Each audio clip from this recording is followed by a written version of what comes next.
So we got the frame machined, finished machined, got the bore in it and the main caps. The only thing I didn't do was bore the drill and tap the 4 holes in the top where the steam chest mounts to, which I'll bore that later when I get the steam chest finished machined and get the holes in that. So I think the next thing I'm going to work on is these pulleys. I'm going to go ahead and machine a hole, drill and ram a hole in the center of both of them so we can get them mounted on an arbor. So we'll mount them on an arbor to machine the OD, and it does get a 5-degree crown on both sides. So once we get that, then we have to set it up and drill at a 20-degree angle, drill and tap for a set screw. So that'll be interesting to get that set up. But first thing let's do is get a hole in the center so we can get them mounted on an arbor.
So we got the frame on machine now. So the next step I'm going to work on is these pulleys. I've already drilled and rammed a hole in the center of them, and that's so I can mount them on an arbor and put them on the lathe. So we need to turn down the OD to size, and then it gets a 5-degree crown on both sides, 5 degrees this way and 5 degrees this way. So we'll set up the compound slide to do that, and then we'll also face the ends just to square those up. And I got just a simple arbor. It's just turned to size and threaded.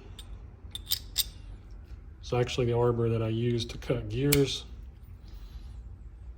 And then there's 2 nuts that go on the end. So I like to put 2 nuts and double lock it just in case, to be on the safe side. And then I've got a center point in the end of it. And then this particular arbor, I've got a 1/4 inch on one side and 5/16 on the other. So we'll get this set up in the lathe and get to machining.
Okay, so we got the pulleys machined. That all went pretty good. We got the crown in them. And you saw me take a Sharpie and mark it up, and then I took a hermaphrodite caliper and then marked the midway point of it. So that way when I cut the angle on this side, I can cut it right up to the center. And then when we flip it over, if you don't move anything, you should be able to cut to the same position. If you don't move your X, you should be able to cut to your same position in the Y to meet right up in the center. So the next thing we have to do is drill at a 20-degree angle, drill and tap for a set screw that'll go into a crankshaft. So it's got to come in at an angle so that it misses this hub. So I'm going to set this up on my sign plate and put it in the vise so I can set it up on a 20-degree angle. So in order to do that, this particular sign plate is 5 inches between, you need to know the distance between this point and this point, between your pivot point and this point up here.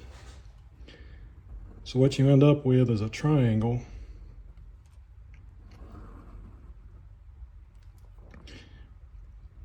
This is 90 degrees. This is the angle that you're wanting to set it at. So in this case, it's going to be 20. And then we don't need it, but this will be 70. And then we know the distance between here to here, in this case, is 5 inches. So using the law of sines, we can take 5 inches over the sine of 90 degrees, equals X, which is the number that we're looking for, the height here, over the.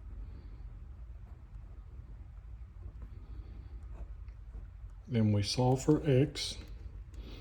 So we take 5 times the sine of 20.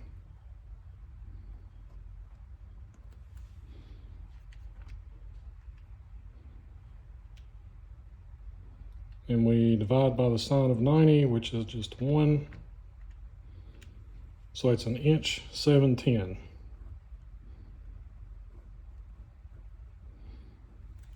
So I've got a gauge block stack here that's 1 inch 7/10. And I'm going to put this under the end of the sign plate.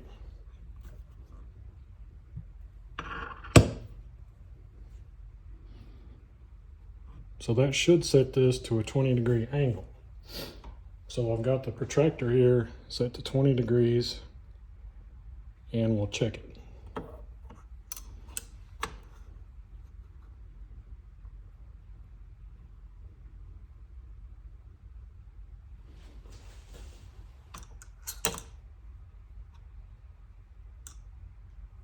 And looks like we're dead on.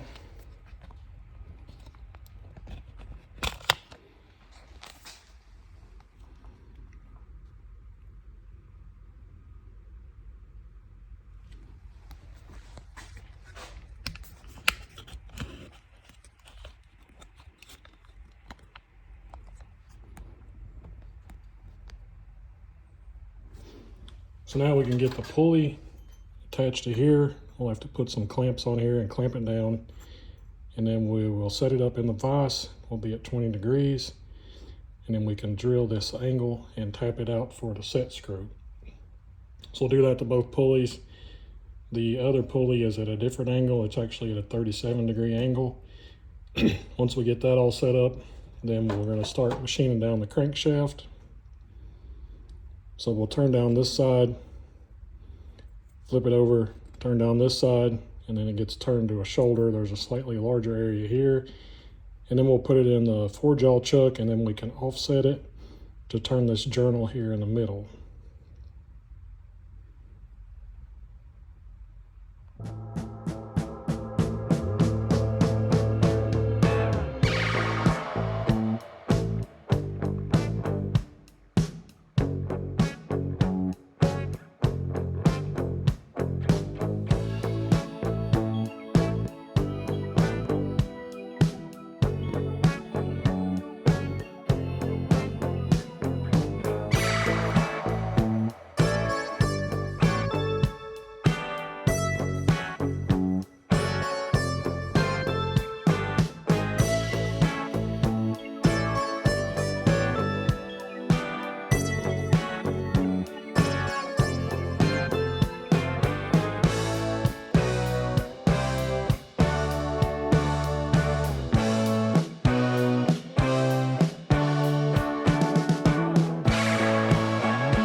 So we got the crankshaft turned down on the main journals.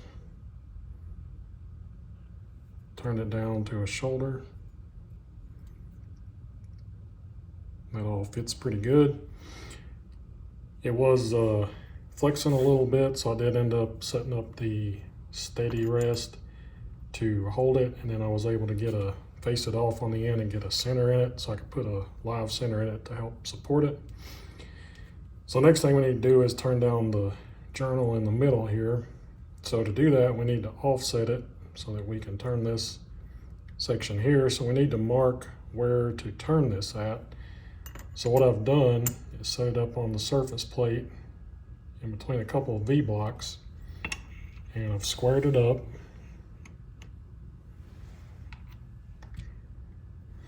And then I've taken the height gauge and measured down to the very top of this shaft. And then from there, I know what the shaft size is, so half of that is the center of our shaft. And then I add the stroke to it and make a mark up here on both sides. And I also know where this center line of this shaft is, so I was able to rotate the crankshaft 90 degrees, square it back up, and then make a mark on each side. So where those marks cross, we'll make a punch mark, and then we can center up on that to turn this section here. And we will cut this section out before we start. This gives you support when you're turning down these sides so it doesn't try to collapse this section here.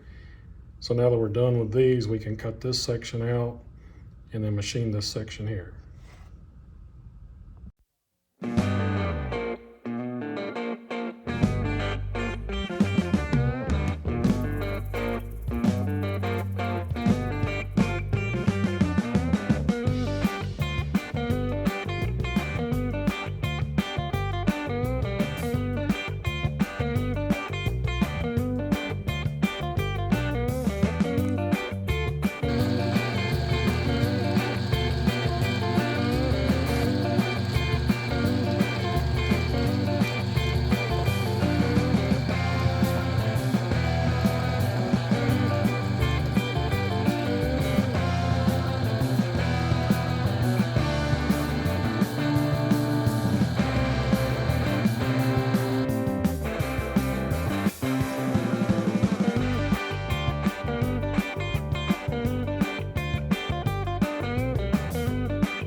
So that went pretty good. I got the crankshaft finished up.